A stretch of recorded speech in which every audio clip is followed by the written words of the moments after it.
Bon, on va bientôt y aller. Bah, pour vous faire un petit brief avant de vraiment démarrer. Euh, donc je vous remercie d'être tous présents. On va parler de l'intégration de la technologie HP Multijet Fusion chez Aereco. Euh, donc pour voilà, faire un petit tour d'horizon avant de démarrer complètement. Euh, on aura avec nous Pierre Cross d'Aereco qui a porté tout le projet.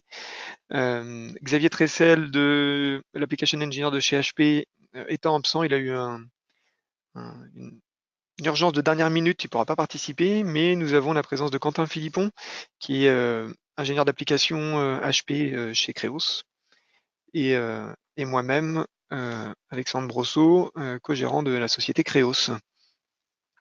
Donc le but de cette présentation aujourd'hui, c'est d'avoir une approche vraiment concrète et sur vraiment l'expérience, le retour d'expérience de la société Aereco, euh, et de sortir un petit peu des présentations complètement marketing.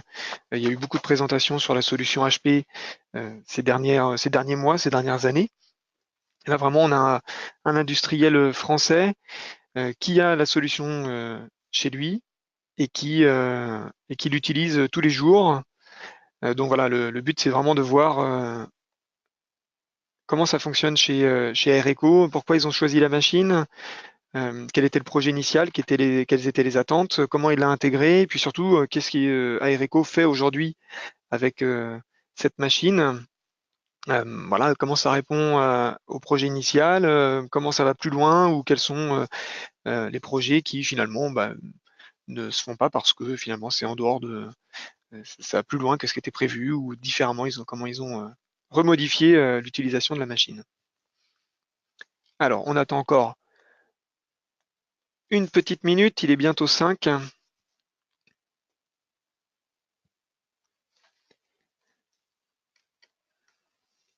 Donc je vous le dis tout de suite, si vous avez des questions pendant toute mon intervention ou l'intervention de Pierre Cross, n'hésitez pas à poser vos questions. Vous devez avoir la possibilité de poser des questions sur le bandeau de droite, je sais où il doit y avoir voilà, un petit bandeau pour poser des questions. Vous les posez, Quentin est à côté de moi, il pourra répondre à toutes les questions techniques. Euh, On a également Mathilde avec nous qui va voilà, récupérer les questions. S'il y a beaucoup de questions et qu'on n'a pas le temps de répondre à toutes les questions, on pourra faire un petit point par écrit après, ou vous recontacter pour répondre plus en détail à toutes les questions. Ouais. Donc, ouais, dans le bandeau de droite, vous avez bien un onglet questions.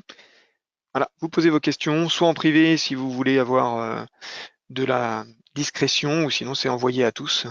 Et ça permettra à tout le monde de voir les questions. Et on y répondra par oral, soit pendant l'intervention, ou soit à la fin de l'intervention.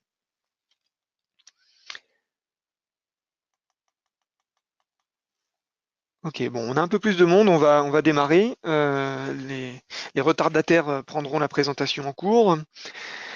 Euh, bon, comme j'ai déjà dit, donc bienvenue à tous. Je vous remercie à tous d'être présents. Le but du webinaire, voilà, c'est de vous faire partager l'expérience de Pierre Cross d'Aereco, qui a intégré la solution HP Multijet Fusion 4200 en septembre dernier. Donc, je remercie Pierre Cross pour son temps précieux, Xavier voilà, Tressel qui est absent, qui est remplacé par Quentin Philippon, et je remercie également 3D Natives voilà, qui nous aident dans l'organisation de cet événement.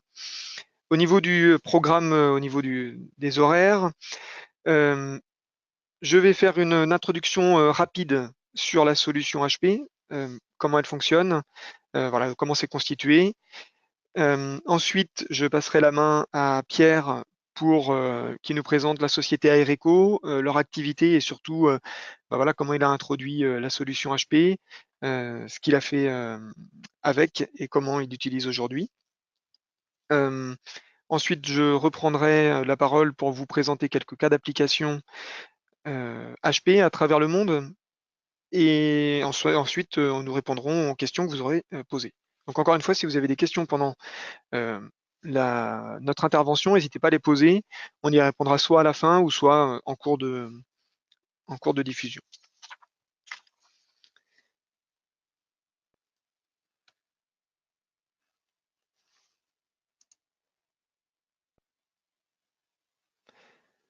Alors ça, c'est le planning que je viens de présenter. Donc voilà, la solution HP. Pour rappel, HP s'est lancé dans la 3D il y a un peu plus d'un an avec le lancement de la solution HP Multijet Fusion 4200, qui est constituée d'une imprimante, de build units, qui sont les chariots où se construisent les pièces, et d'une processing station. Euh, La solution HP MJF s'est démarquée par voilà, sa capacité de production, la qualité de réalisation des pièces, et puis son ensemble intégré qui permet de préparer les productions en automatique et puis de faire une partie du post-traitement en automatique et en autonomie sur la station de post-traitement. Faut savoir qu'aujourd'hui, c'est-à-dire à peu près un an après le lancement officiel, il y a près de 200 systèmes qui sont en fonctionnement à travers le monde. Euh, que certains clients d'ailleurs ont même déjà monté des ateliers de production avec plus de 10 machines alignées pour faire de la production de masse avec les pièces HP.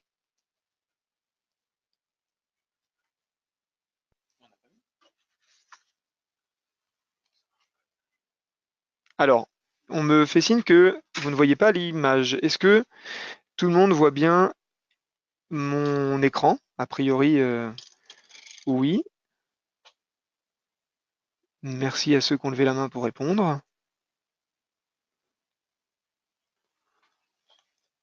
OK. Ah, alors a priori, on voit toujours la slide d'introduction. Alors, comment ça se fait? C'est en pause. Play. Voilà, regardez. Est-ce que c'est mieux là?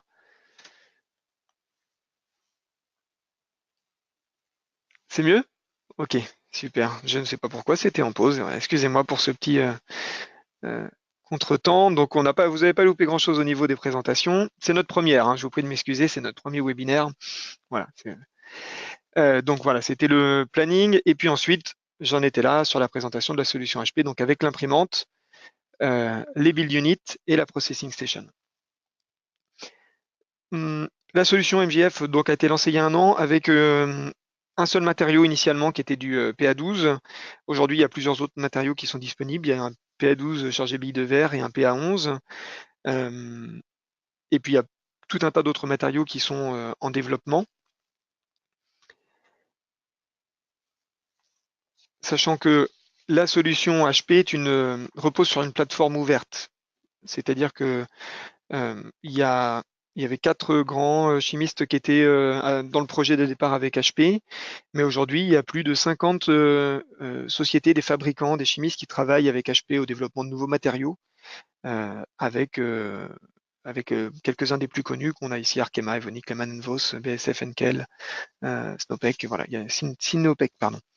Voilà, il y a tout un tas et encore plein d'autres pour le développement de nouveaux matériaux, donc ça va aller euh, de plus en plus vite.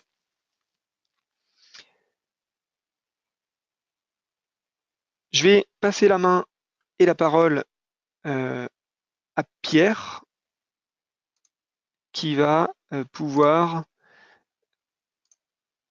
continuer la présentation d'Aereco. Pierre, je t'ai laissé la main. Merci Alexandre, bonjour à tous, j'espère que vous m'entendez bien. J'ai récupéré la main, c'est parfait. Je vais revenir sur. Il faut que tu touches ta souris, voilà, c'est pas bon. On va y arriver. On t'entend très Euh, bien. ouais, mais par contre, j'ai pas la main. Si, c'est Voilà, toi qui fais défiler. Ouais. C'est qu'il y a un petit peu de latence. il faut juste plus que tu bouges. Ok. Alors, bonjour à tous. Donc, je suis le responsable du laboratoire d'essai chez Ereco. Il se trouve que c'est notre service qui avons intégré l'imprimante 3D pour différentes raisons d'organisation. Alors déjà, Ereco, on n'est pas très connu. Il se trouve qu'on fait des bouches d'extraction et des entrées d'air. Donc celles que vous voyez sont très anciennes. Euh, Ça fait depuis 1984 qu'on existe et on fait de la ventilation de type hydro-réglable. C'est ce qui se fait en standard aujourd'hui dans la ventilation des logements.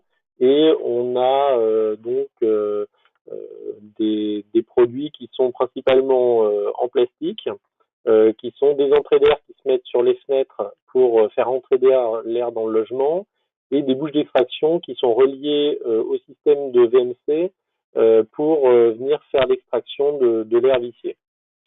Ça fait aussi des années et des années qu'on utilise l'impression 3D pour nos prototypes. Donc on n'est pas une très grosse société, on est 400 personnes dans le monde, principalement en Europe, et 150 à Collégien en Seine-et-Marne, là où est installée la machine. Et donc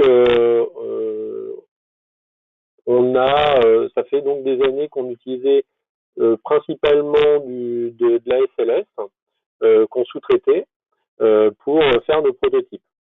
Il se trouve qu'il y a à peu près 2 ans et demi déjà, notre directeur général nous a demandé de chercher une solution d'impression 3D dont les critères principaux étaient de pouvoir sortir des pièces qui sont les pièces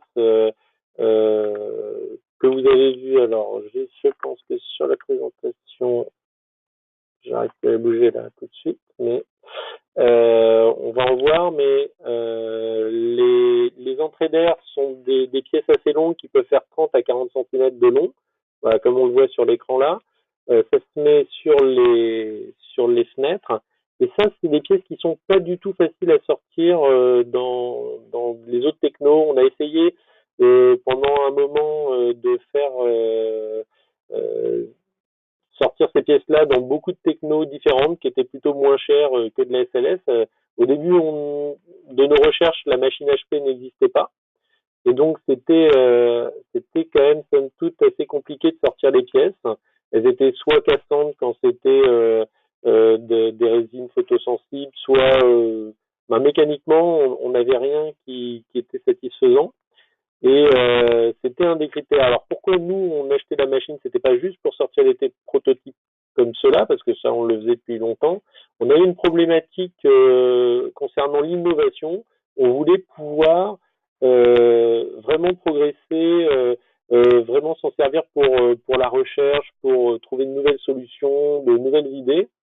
Et c'était notre challenge avec l'imprimante 3D, c'était vraiment motiver l'innovation chez Ereco. Donc ça c'est le type de produit qu'on devait sortir de base, qui étaient nos entrées d'air et nos bouches d'extraction. Et il s'est avéré qu'après coup, on a eu d'autres applications que je vais vous présenter. Voilà le type de système qu'on fait, c'est ce que je vous expliquais. Des entrées d'air qui se mettent sur les fenêtres. On peut avoir des caissons de ventilateurs qui sont aussi intégralement en plastique, et des bouches d'extraction qui sont aussi principalement en plastique.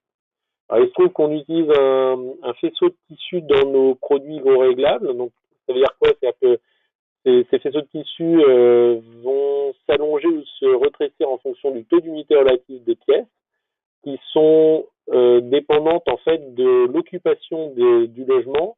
Dans une chambre, s'il n'y a personne, le taux d'humidité relatif est bas, et s'il y a des gens, plus il y en a, plus il y a de l'activité, plus on va augmenter l'humidité relative qui est sensible, qui est corrélée au taux de CO2. Et puis c'est pareil dans la salle de bain, si vous prenez une douche, ça va créer de l'humidité, on va venir ouvrir les bouches, augmenter le débit de ventilation euh, pendant le moment où il y a encore de l'humidité, puis l'humidité va redescendre, on va rediminuer, ce qui permet, là, si vous n'êtes pas chez vous et qu'il n'y a pas de besoin, de diminuer énormément les débits de ventilation, d'éviter qu'il y ait du renouvellement d'air de trop, et faire donc par là même des économies sur le chauffage. Donc c'est pour ça que c'est le système qui est maintenant quasiment de base.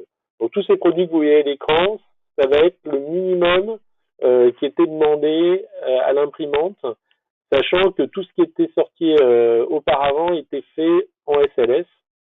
C'est pour ça que lorsqu'on a fait nos recherches, on a commencé par les autres technos pour voir ce qu'on pouvait faire de moins cher. On avait à un moment d'ailleurs laissé tomber nos recherches parce qu'on n'avait rien dans les budgets, dans les capacités techniques des machines qui nous intéressaient. Donc on avait suspendu un petit peu nos recherches. On a eu un produit concurrent de HP qui est sorti en SLS et qui avait un tarif intéressant, donc qu'on a testé, et pendant notre recherche, donc au début de l'année dernière, on a eu des informations enfin sur la HP qui était tardé un petit peu à arriver à ce moment-là.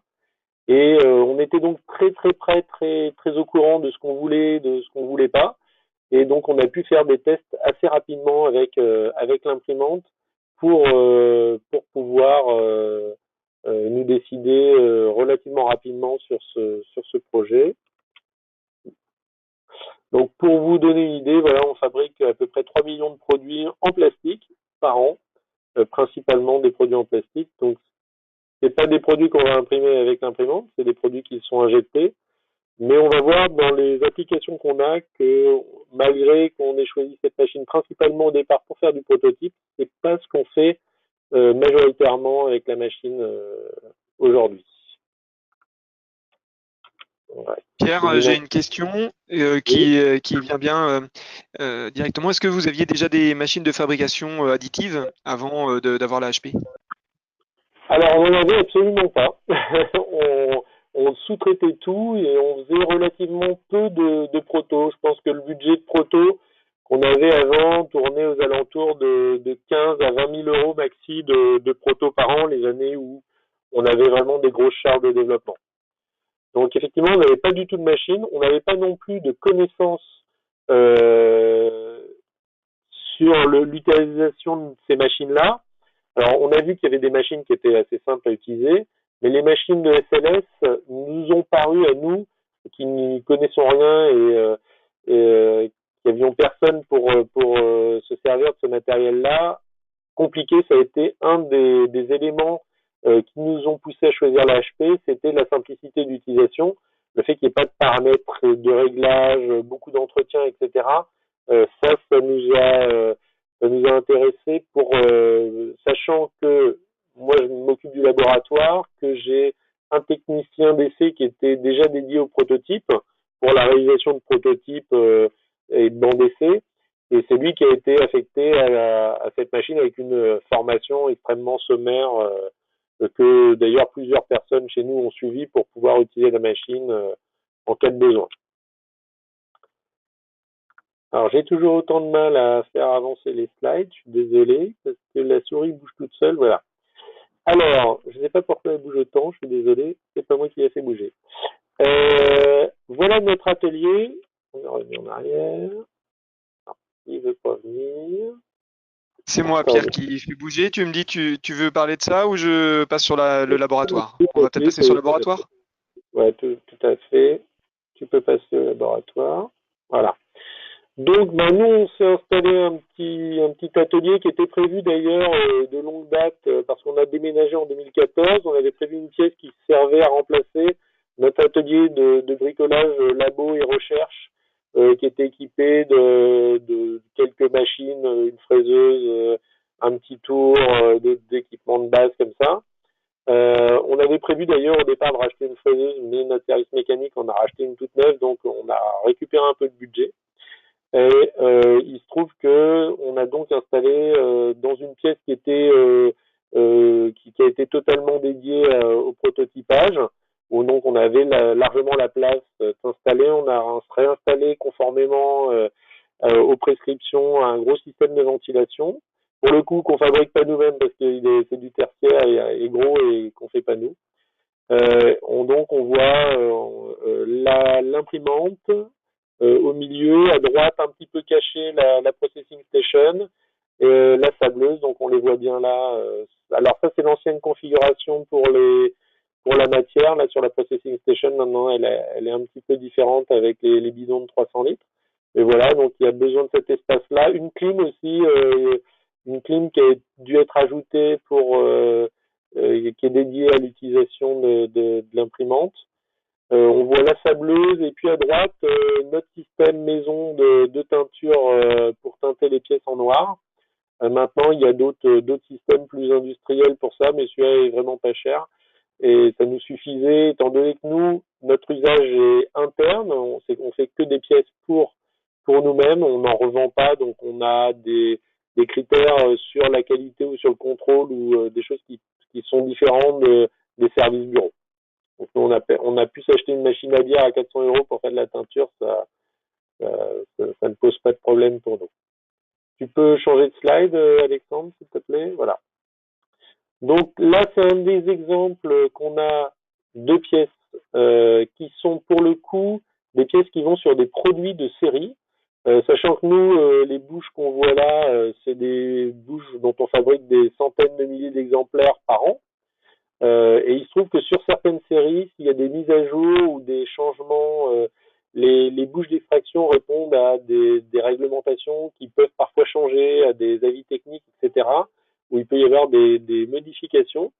Et le temps que les moules soient modifiés, c'est coûteux, ça peut prendre du temps, il faut le renvoyer, on ne peut pas produire pendant ce moment-là, etc. On peut faire des petites adaptations de produits. Donc là, typiquement, un débit qui n'était pas conforme au changement, eh ben, on vient adapter une petite pièce qu'elle on peut fabriquer facilement avec l'imprimante 3D par série de 4 à 500 pièces si elle est petite. Là, donc on la voit bien à gauche, la pièce grise, on la voit moins bien. C'est celle au milieu qui est derrière le ressort, la pièce noire. Et une fois teintée, l'utilisateur final ne sait pas que c'est une pièce qui est sortie en injection ou en impression 3D. Donc ça, c'est un des exemples. On en a d'autres, mais qu'on n'a pas pu mettre là, de pièces qui sont prévues pour là l'utilisateur final. Là, sont pas visibles. Peut-être que sur la slide suivante, on en a Tiens, une. Pierre, j'ai une question. Comment avez-vous pris en compte les matériaux utilisables avec la HP? Alors, donc, quand on a fait les tests, il n'y avait que le PA12 standard, qui est le matériau qu'on utilise toujours. On est en train de regarder pour le charger bille. On a fait des tests tout simplement en envoyant à HP et à Creos nos pièces actuelles, qui étaient donc représentatives de nos futurs prototypes. Et donc, on a contrôlé que les machines étaient capables, sachant qu'on avait fait énormément de tests sur toutes les autres machines du marché préalablement avec différentes matières. Et il se trouve que la matière nous correspondait. Alors, les ingénieurs du bureau d'études qui ont, eux, beaucoup d'expérience là-dessus, trouvent les pièces plus souples que les pièces en PA12 de SLS qu'on a d'habitude. On pense que c'est lié au fait que la SLS a un balayage avec le laser qui crée une structure qu'il n'y a pas du tout avec la HP qui, elle, est uniforme, couche par couche, elle vient faire d'un coup la couche, il n'y a pas de balayage. Donc, on a une uniformité qui est différente. Les pièces sont pas exactement les mêmes. On va se retrouver avec des pièces qui ressemblent plus sur le chargé bille qu'on est en train de tester. On a des pièces de test. Donc peut-être qu'on va passer toute notre production en chargé bille pour pas s'embêter parce qu'on n'a qu'une seule processing station et pour l'instant qu'un seul chariot. Donc aujourd'hui on va peut-être s'orienter vers le chargé bille. Effectivement, il y a 3 matériaux. Nous, on n'a pas testé le PA11, on n'a pas de besoin à l'heure actuelle en PA11.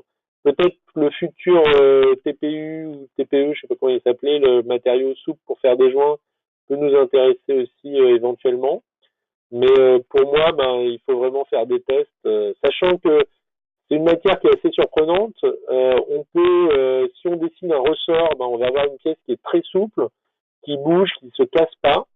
Et si on construit un marteau avec le même PA12, on va enfoncer un clou.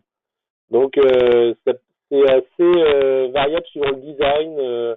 Il y a beaucoup de choses à faire. Nous, l'impératif était quand même de se rapprocher des pièces qu'on aurait en injection, qui peuvent être de l'ABS, du PS, différentes matières. Et pour l'instant, les gars du bureau d'études ne nous en veulent pas trop de sortir les pièces dans cette matière-là. Donc, pour l'instant, ça reste conforme à leurs attentes. Je peux peut-être passer Alexandre sur le slide suivant. Alors voilà, là, ça c'est un exemple de pièces qui, pour le coup, sont visibles sur un produit final. Donc là, on avait un problème qui était un peu bête, d'étiquette qui était à placer sur une centrale double flux qui est assez grande. On avait des problèmes en production et donc on a choisi de créer une grappe qui, contrairement à une grappe qui serait faite en injection, là pour le coup, les points arrivent par derrière, les points d'accroche, qui fait qu'il n'y aura rien de visible au final. Ça nous permet d'avoir un kit en production, ça nous permet aussi d'avoir des faces bien lisses, parce que la machine, lorsqu'elle imprime par défaut, elle a les faces qui sont vers le fond sont plus lisses que les faces qui sont vers le haut. Donc ça nous permet d'avoir un rendu, alors on ne le voit pas nécessairement sur la photo, mais qui est très lisse, qui est très proche de l'injection. On fait une peinture avec notre petite machine à bière, et là on peut, dans un volume de production, fabriquer entre 50 et 70 pièces d'un seul coup. Ce qui correspond alors pour ce produit-là à notre production de 6 mois à 1 an. Donc c'est tout à fait raisonnable. Si on avait dû acheter un moule, même un moule alu pour faire ça, pour faire les différentes pièces, pour le coup, ça revenait beaucoup plus cher. Donc il y a aussi, nous on estime qu'en fonction de la taille des pièces, du coût des pièces, des traitements qu'il va y avoir dessus, on peut aller jusqu'à 4 à 500 pièces. Ça vaut le coup par rapport à un moule alu sur les petites séries. Donc ça c'est typiquement ce qu'on va avoir comme type de projet. Alors voilà, ça c'est une autre utilisation. On avait acheté cette machine principalement au départ pour faire des prototypes, mais bon, je savais bien que les gens qui font les machines spéciales, on a une partie de bureau d'études qui est de 5 à 6 personnes qui font des machines spéciales. On se doutait bien qu'ils auraient des besoins d'outillage notamment. Là, c'est un autre exemple, les outillages, on les verra après, qui sont des exemples d'études avant des lancements en usinage. Typiquement, ils vont dessiner leur pièce qui sera fabriquée après en acier ou en alu, mais ils vont la valider d'abord en l'imprimant.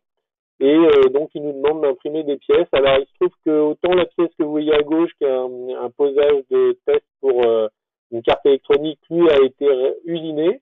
Néanmoins, il y a une partie des pièces qui ne sont pas visibles, qui sont en dessous, qui étaient très spéciales, qui, elles, vont rester en impression 3D sur le posage. À droite, on a un posage pour venir mettre des éléments dans une bouche qui est mixte d'ailleurs pour deux types de bouches. Ce projet-là devrait rester en impression 3D, il ne va pas être usiné, il a été fait en massif, ce qui est assez rare en impression 3D, on essaye d'éviter les pièces, mais là il voulait quelque chose de représentatif. Et il se trouve que la résistance et la qualité de la pièce, la précision qui a été demandée, etc., leur suffit. Et donc, c'est une pièce qui va partir directement en production au lieu d'être juste une étude avant l'usinage. Si tu veux changer de slide, Alexandre. Alors, d'autres exemples qui sont là utilisés directement pour faire des carters et des posages pour des postes de travail. On voit deux exemples de choses qui ont été réalisées qui étaient pas faciles c'est des pièces unitaires en général. Ils vont peut-être en faire en 2 ou 3 exemplaires pour avoir du spare, mais pas plus. Donc on voit deux exemples où ce sont des pièces qui sont pour le coup moins chères à fabriquer que si elles avaient été faites dans une autre méthode, et permet aussi de faire des tests, de valider des fixations, de valider pas mal de choses. On peut sortir sur le petit banc d'assemblage moteur à droite. On a dû sortir 2 ou 3 fois la pièce avant qu'elle soit bonne. Bon, vu le coût des pièces, c'est extrêmement raisonnable. S'ils avaient dû aussi le faire autrement, ils seraient bien plus embêtés qu'en impression 3D. Il faut se dire que justement les gens qui font de la machine spéciale, on avait beaucoup de mal à les motiver avant à utiliser l'impression 3D. C'était pas trop leur état d'esprit. C'était pas non plus des habitudes. On leur a donné un budget l'année d'avant l'achat de la machine pour qu'ils fassent des tests. On leur avait donné, je crois, 50 000 € sur l'année qui n'étaient pas comptés dans le prix de leur machine. En leur disant, vous commandez ce que vous voulez pour faire des machines en impression 3D. Ils ont sorti une pièce, un gros bouton, un truc à 50 €. C'est tout ce qu'ils ont sorti. Ils n'ont pas sorti plus. Et c'était vraiment j'avais fait le pari qu'ils sortiraient beaucoup plus de choses une fois qu'ils auraient la machine en interne et qu'il y avait un frein quelque part psychologique à l'utilisation, le fait d'avoir quand même une facture, le fait de demander un devis, le fait que si la pièce était pas bonne du premier coup, fallait la refaire et je sais pas ce qui allait pas, mais il y avait quelque chose qui allait pas. Et il se trouve que sur les premiers mois d'utilisation et même encore aujourd'hui, c'est notre principal client reste les gens chez nous des machines spéciales. Ils nous sortent des pièces tout le temps, tout le temps, tout le temps. Alors il se trouve que le bureau d'études produit avait pas de produits nouveaux en développement, donc il y avait peu de demandes. Aujourd'hui, ça a changé. Ils ont démarré une campagne sur différents produits nouveaux. Mais le service industrialisation qui font des machines spéciales nous ont demandé une quantité de pièces incroyable. Ils ont fait beaucoup d'essais. Ils ont beaucoup découvert les résistances. Eux, ils faisaient que des choses massives, usinées. Ils se sont mis à faire des produits avec des coques. Ils ont découvert la fonction coque de, de SolidWorks, mais ils ont été demander des conseils au BE produit parce que c'est vrai que la machine aime bien fabriquer des pièces plutôt conformes à ce qui se fait en injection plastique, c'est-à-dire des épaisseurs constantes, avec des nervures qui ont les bons ratios, etc., des congés partout. C'est des choses qu'ils n'avaient pas du tout l'habitude de faire en usinage, fatalement. Mais donc ils ont appris et en quelques mois ils ont maintenant il n'y a pas longtemps ils me disaient je sais pas comment on ferait sans la machine aujourd'hui parce qu'ils s'en servent tout le temps pour plein de projets différents. Si tu veux. Pierre, j'ai une Oui, question qui concerne cette slide. J'ai eu d'autres questions auxquelles on répondra à la fin, mais là, quel d'accord. est le coût de ce type de réalisation? Alors, j'imagine Alors, que la question est arrivée sur cette slide, donc voilà. d'accord. Alors, Et une on autre fait pas. question, tiens, que je te Oui. pose en même temps, que tu répondras en même temps. Est-ce que vous avez besoin de recruter en interne pour opérer la machine ou pour la CAO, ou finalement vous êtes débrouillé avec, enfin vous avez fait, les équipes se sont formées. Donc, le coût de la pièce et puis comment vous êtes organisé pour faire tourner la machine. D'accord. Alors, pour les coûts de pièces, on les a pas directement. On a eu une des difficultés qu'on a eues, c'était quand même l'intégration de la machine au niveau de la comptabilité et de l'ERP. Pourquoi? Parce que c'est quelque chose qu'on ne sait pas faire. On ne sait pas faire parce que toutes les 3 millions de pièces plastiques de produits qu'on vend, qui sont chacun composés de 10 à 15 pièces, en fait, on n'en fabrique aucune. On sous-traite toute l'injection et on n'a aucun procédé où on a de la matière première qui est transformée et qui fabrique une pièce. Donc, on a eu du mal à faire le lien entre les matières premières et les coûts-pièces. Néanmoins, on a quand même l'habitude maintenant et on s'est mis des procédures pour pouvoir déterminer ces coûts-là. Une pièce comme vous voyez à gauche, tout l'ensemble va nous coûter peut-être 50 euros à fabriquer. Euh, Tous les ensembles, il y a des pièces qu'on voit pas, mais il va peut-être y avoir une centaine d'euros à droite. On va le voir sur une slide suivante où ils ont fait les calculs de prix. Il y a sur l'équipement suivant, il y a un rapport 10. Voilà, sur celui-là, alors, je ne sais pas si c'est extrêmement clair. J'ai essayé de reprendre la souris, mais donc voilà. À gauche, vous avez le dédoublement du poste, qui est un poste de pré-réglage pour nos faisceaux qu'on voit ici de nylon qui viennent s'allonger et se réduire en fonction du taux d'humidité. Ici, vous avez tout l'ensemble qui a été fait en impression en 3D. Alors, bien sûr, on ne reproduit pas les vérins, on ne reproduit pas le tournevis électrique ou le comparateur, mais tout le support, la platine, etc. À droite, vous avez la version qui était usinée. C'était pas des pièces très compliquées, mais il y a quand même pas mal de pièces à assembler, des supports, pas mal de choses. Bon, là, il y a un rapport 10 de coût entre les deux. C'est-à-dire que tout l'ensemble là, je crois qu'il a été chiffré dans les 300 euros, et là, on en avait eu pour 3000 euros les pièces équivalentes en usinage. Donc c'est ça, en général, on a vraiment des coûts qui sont faibles avec la HP. Déjà, la poudre n'est pas très chère, mais surtout, même si on a des temps morts, fatalement, le temps de fabrication et le temps de refroidissement qui vont être qui sont longs mais qui ne prennent pas de temps, qui sont des temps masqués. On a le déballage qui est la partie peut-être la plus longue. un sablage et puis les pièces sont sorties au niveau. On a juste le nettoyage de la machine à faire et donc il n'y a pas beaucoup de. Les coûts humains sont encore raisonnables et les coûts matières sont aussi raisonnables. On a, nous, franchement, on a des pièces qui sont moins chères que usinées pour les machines spéciales. Donc, pour répondre à la deuxième question, sur les personnes, on a pris personne en plus. On a ici déjà une quinzaine de personnes pour tout ce qui est le dessin entre le bureau d'études produits et le bureau d'études industrialisation qui savent se servir de SolidWorks. Il faut dire que tout le monde s'y est mis. On est quatre personnes, on est six personnes entre le labo et la recherche. Il y en a la moitié qui sont mis à dessiner ou remis à dessiner comme moi qui n'avais pas dessiné quoi que ce soit depuis 1995. J'ai repris, j'ai appris à me servir de SolidWorks et depuis je dessine mes pièces pour le labo. On verra sur la slide suivante. Pour l'utilisation de la machine, moi j'ai encadré un technicien qui voulait aussi avoir une évolution et ça nous a permis qui est quelqu'un de très bricoleur, mais honnêtement, ce qu'il faut savoir pour l'utilisation de la machine, c'est se servir d'un aspirateur pour la nettoyer. Il faut être rigoureux, consciencieux, bien la nettoyer. C'est tout ce qu'il y a à savoir à faire. Après, l'expérience qu'on a, c'est plus sur l'orientation des pièces lorsqu'on la met dans le volume d'impression. Là, typiquement, on voit ma pièce à gauche. Ouais, elle est pas très belle. On voit les lames du redresseur de flux sont pas bien droites sur la partie haute. Pourquoi? Parce que la pièce, c'était un test. J'ai dû l'orienter d'une manière qui a fait que la pièce est sortie comme ça. Je l'ai mise à plat. Si je l'avais mise droite vers le haut, je sais que tout serait bien sorti.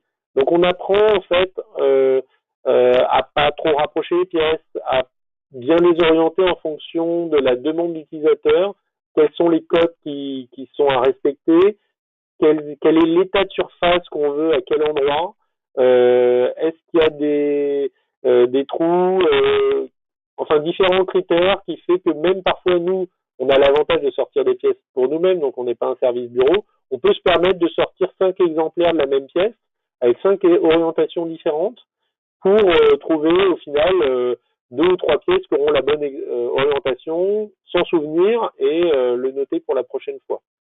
Donc on n'a pas besoin pour utiliser cette machine de connaissances particulières dont on n'avait pas, on n'en a toujours pas plus, à part sur l'orientation, vraiment le point clé c'est l'orientation des pièces. C'est vraiment la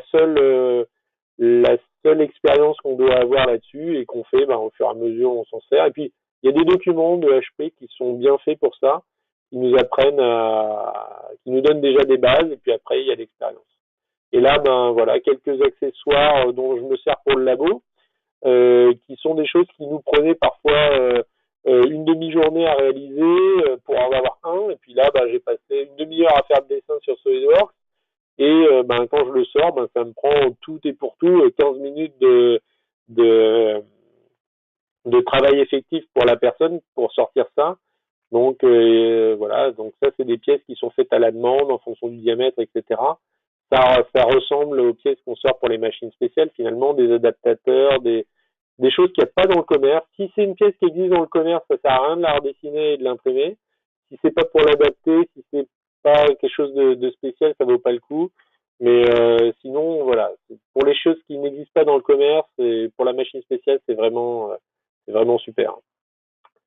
Je pense que c'était le dernier slide en ce qui me Oui, concernait. on a Alexandre. eu une autre question qui demande si ça se fait par un plan d'expérience, notamment par rapport aux petits défauts que tu as eu sur la pièce de gauche. Moi, je vais répondre aujourd'hui, justement grâce à Quentin, notre ingénieur d'application, et des formations avancées qui sont disponibles chez HP.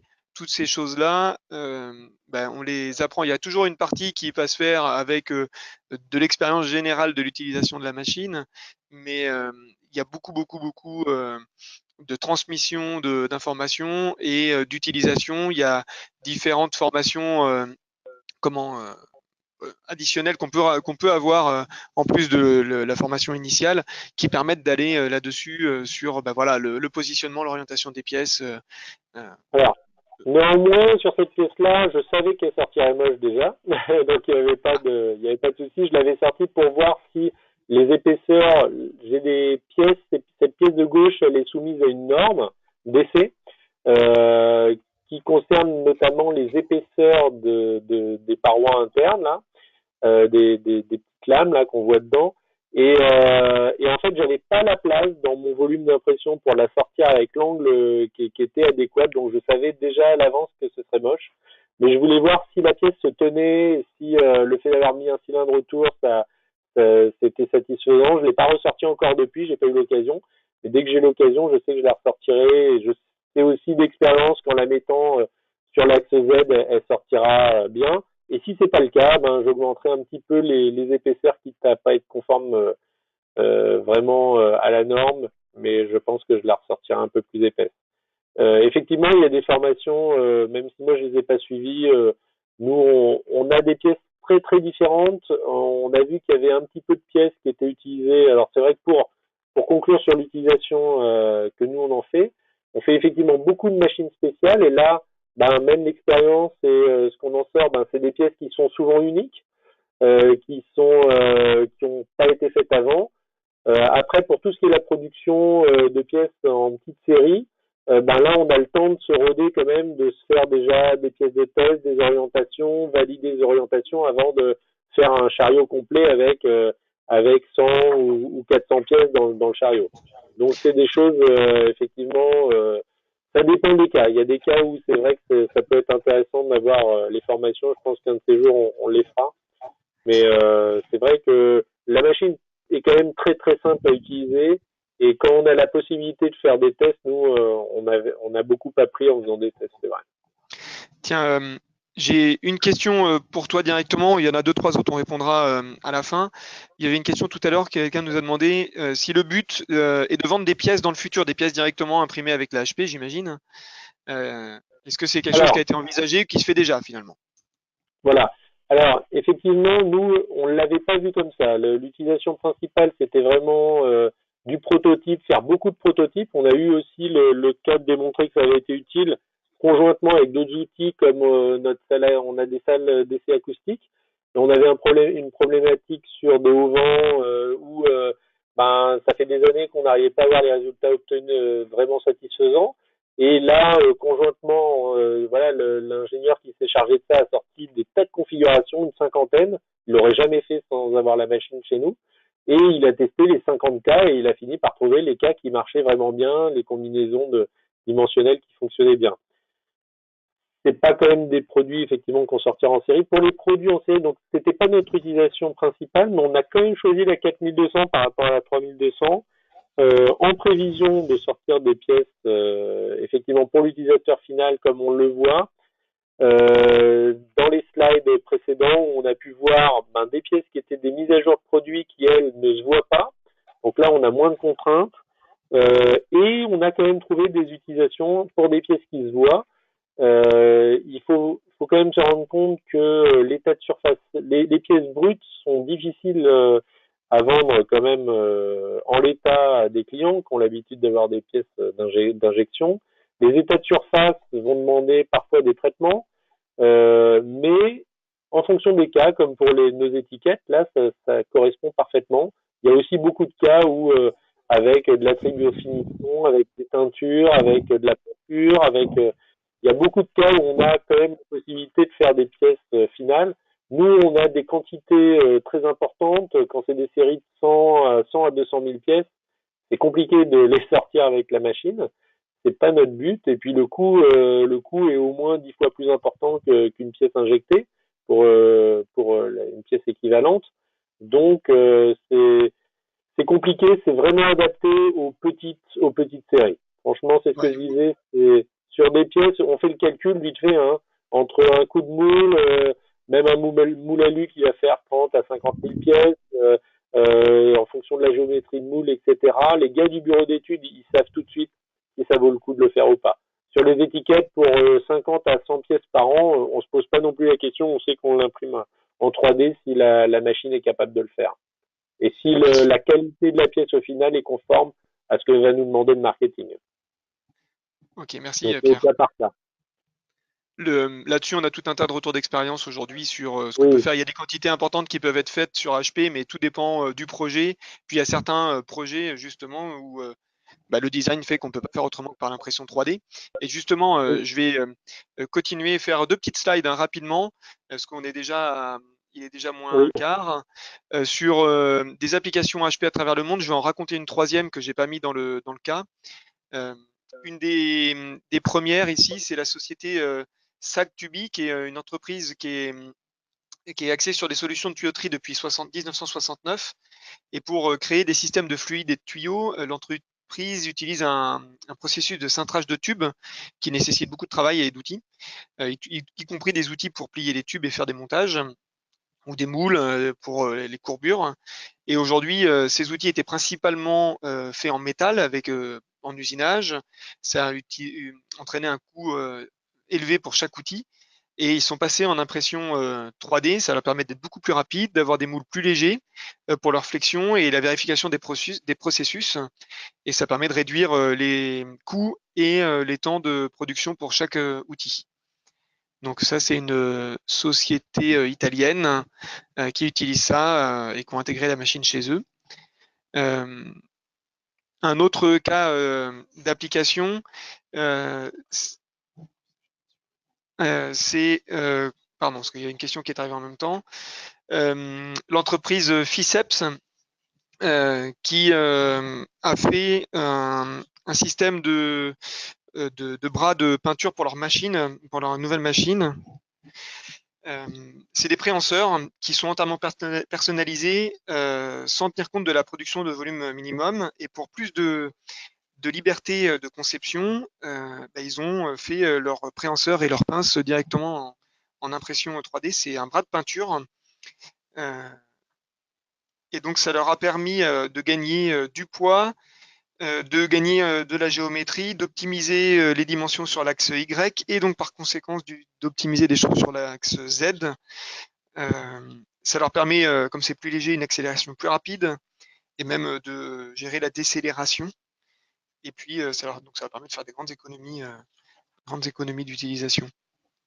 Donc voilà, ça c'est des cas d'application de sociétés qui ont acheté les machines. Il y en a plein d'autres. Il y en a une troisième, c'est Ikea, qui aujourd'hui vend un produit directement en magasin qui est imprimé en 3D par exemple. Donc là, on est sur de la production de masse, mais ils ont fait un design qui ne peut pas être réalisé autrement que par l'impression 3D. Donc voilà, ça fait partie des cas d'application en production qui existent voilà, chez différents industriels dans différents domaines. Alors, on arrive à la fin. Questions-réponses. On a eu plusieurs questions. Je vais laisser répondre Quentin. Alors, dans les questions. Par exemple, on avait qui fabrique les agents de fusion utilisés par la machine. Alors, il faut savoir que c'est HP qui s'occupe directement de la production de ces agents. Sachez en tout cas que c'est des agents en base aqueuse, donc il y a déjà très peu de risques au niveau manipulation, que ce soit pour le personnel ou en cas d'épanchement en machine. Pareil pour tout ce qui est propreté, ça se nettoie uniquement à l'eau. Par exemple, en fin de production, la machine est équipée d'un crachoir en fait qui vient récupérer les excédents d'agents. Pour le nettoyer, il suffit simplement de le laisser tremper dans l'eau 5 minutes, de passer un coup d'éponge dessus et le crachoir est propre. Donc voilà, de ce côté-là, au niveau des agents, HP pourra sûrement plus vous renseigner que nous. N'hésitez pas à leur poser des questions. Euh, les traitements de surface qu'on peut appliquer sur les pièces. Alors, au niveau des traitements, vous avez tout ce qui est traitement de surface habituel, comme le ponçage, le sablage. Le microbillage, éventuellement, pourra vous permettre de gagner en rugosité, enfin d'abaisser la rugosité de surface. Ça aura pour effet de mater la surface du plastique et donc d'abaisser la rugosité.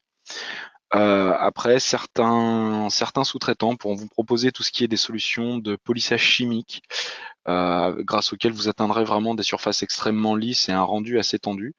Grâce à ce genre de traitement, vous pourrez effectuer tout ce qui est métallisation des pièces, avec un rendu très très lisse, donc très proche d'une pièce qui serait faite en métal. Et puis sinon, vous avez toutes les solutions, on va dire, de post-traitement avec rajout de matière comme la peinture ou un coating avec des résines. Alors les coatings résines, ce qu'il faut savoir, c'est que ça peut vous aider notamment pour pour le maintien en haute température. Vous pouvez faire le coating d'une pièce en polyamide avec une résine époxy résistante à haute température, ce qui vous permet de monter les pièces à 200 et quelques degrés sans aucun problème. Après, ce ne sera pas du travail sur la longueur, ce sera pour des, on va dire, pour des hausses de température, mais par expérience, je peux vous affirmer que ça tient, notamment dans le milieu de la course automobile. Autre petit détail avec les résines, vous avez des résines qui sont qualifiées aéronautiques, ça peut vous permettre éventuellement aussi d'intégrer des pièces faites en MJF dans l'aéronautique. Voilà, c'est bon à savoir aussi. Alors, combien de temps nécessite l'installation d'une machine et une calibration est-elle nécessaire régulièrement? Alors, l'installation d'une machine, il faut savoir que ça prend 5 jours sur site. Pendant 2 jours, on va s'occuper de tout ce qui est déballage et montage de la machine. Et ensuite, pendant ces 3 jours, on va faire donc ce qu'on peut en qualifier de calibration, effectivement, mais en fait, pendant ces 3 jours, on va vraiment faire fonctionner la machine de manière à ce qu'elle-même puisse prendre ses marques au niveau de température de partout. Donc, on va lui faire des productions de contrôle, des productions de test. On prend des mesures qu'on rentre dans la machine et derrière, la machine mouline sort elle-même son algorithme de production. Et à partir de ce moment-là, vous n'avez pas besoin de la calibrer régulièrement. On va dire plutôt à chaque fois qu'elle commencera à dériver, que vous allez voir un impact sur la qualité des pièces, à ce moment-là, vous avez plusieurs opérations, oui, de recalibration de la machine. Alors, c'est jamais des opérations très lourdes, elles sont facilement réalisables euh, du fait que vous aurez toutes les indications indiquées sur la machine et via des livrets d'explication. Mais au niveau de la recalibration, ça va être des opérations relativement faciles euh, sans pour autant devoir démonter la machine, sans faire intervenir un technicien spécialisé ou quoi. Voilà. Alors, si je peux intervenir là-dessus, nous, on n'a pas eu besoin spécialement de recalibration. Il y a une opération qui est extrêmement simple, qui se fait lorsqu'éventuellement il y a un changement de tête d'impression, et ça se Ouais, fait exactement l'alignement des têtes, ouais. comme quand on calibre une imprimante jet d'encre, ça fait des petits traits, on doit aligner des traits, il y a 10 traits à aligner avec A, B, C, D, c'est exactement la même chose qu'une imprimante jet d'encre. Et d'ailleurs, ça se fait sur une feuille de papier A3 qu'on coupe en deux, qu'on pose à un endroit de la machine et elle vient imprimer dessus. C'est la chose la plus simple. Après, il y a des calibrations plus compliquées, mais que nous, on fait pas nécessairement en interne. On n'a jamais eu besoin de faire plus que ça, nous, depuis qu'on a la machine. Voilà, donc vous voyez au niveau, enfin maintien des paramètres de production, la machine est assez stable et au niveau des calibrations, ça ira jamais très très loin.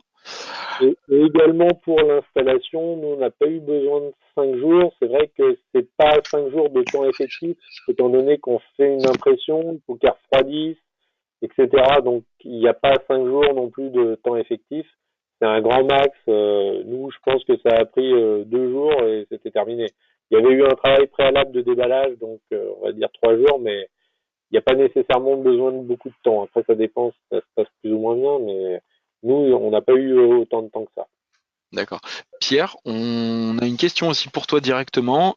Est-ce que vous envisagez de produire des pièces de rechange ou de SAV directement avec la machine HP? Des pièces de rechange pour vos produits, j'entends, hein. Alors, on a, on n'a on n'a jamais eu le cas. Nous, on a des produits où on fait pas de SAV. S'il y a un problème, on change de produit. Un produit qui vaut une dizaine d'euros, on fait pas de SAV dessus, hein. Donc, D'accord, ok. sur ces produits-là. Sur D'ac- sur des produits plus chers comme le ventilateur, on l'a pas envisagé parce qu'on n'a pas eu le cas. Je pense que là aussi, si sur les ventilateurs qu'on avait jusqu'à présent, c'est pas des ventilateurs très chers, donc là aussi, bon, on a des ventilateurs qui sont et des produits qui sont extrêmement fiables. C'est fait pour le bâtiment. Nous, chaque produit qu'on fait, il vit pas moins de 10 ans. Donc, il a au moins 10 ans on garantit 10 ans. Donc, il y a aucun problème. Donc, on n'est pas trop dans ce cas-là. Je vois ce qui peut arriver. Ce qui pourrait arriver, c'est que on ait un ventilateur, un système ancien. Alors, nous, on garde tous nos moules, même nos produits anciens. On a du mal à les jeter. Mais puis, on a des produits qui ont des durées de vie pareil, de 5 à 10 ans. C'est pas des produits qui bougent beaucoup. Et on n'a pas cette notion de SAV. C'est plus sur la machine spéciale où s'ils ont acheté un truc il y a longtemps et sur une machine qui elle produit des pièces depuis 10 ans et qui ne plus retrouver, ils vont peut-être la redessiner et l'imprimer. Et nous, on n'a D'accord. pas le de produits en SAV, mais ça pourrait arriver pour les gens qui ont des produits anciens et ils n'auraient plus les pièces, ça pourrait arriver. Oui. Alors, il Ok. faut se méfier quand même sur le SAV.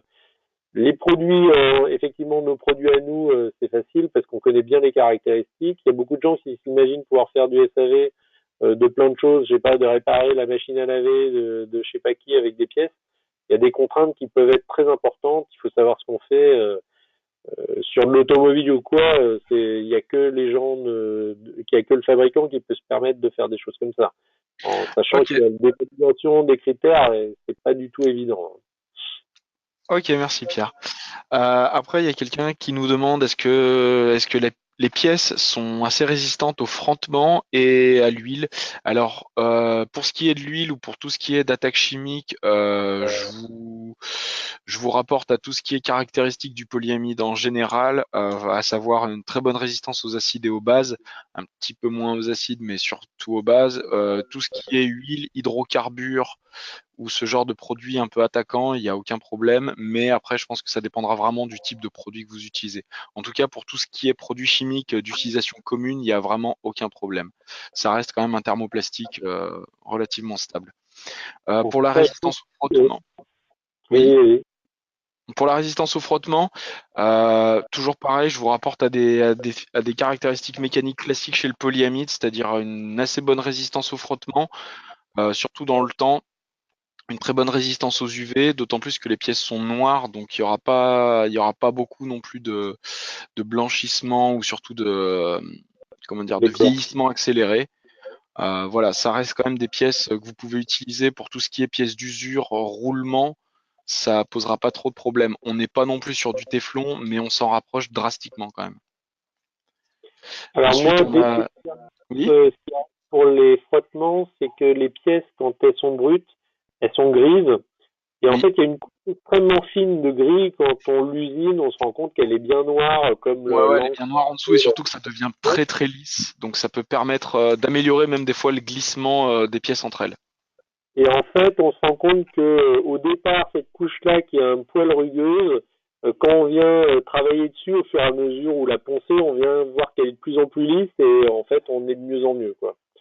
Donc c'est vrai qu'on n'a pas trop de soucis, même si on a l'impression que ça s'est usé, en fait, c'est juste une couche superficielle qui était un petit peu rugueuse, qui s'enlève. Et après, si on Ouais. fait de la triple définition, on sait que les pièces vont aller plus vite dans leur état définitif.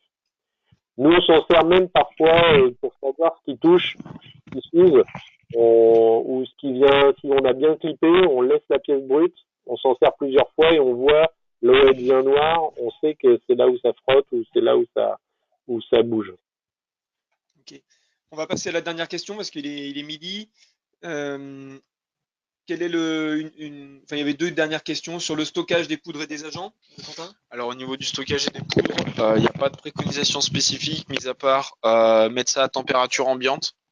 Après, voilà, dans un endroit sec à température ambiante. euh, Voilà, c'est vraiment la préconisation classique de stockage de n'importe quel produit.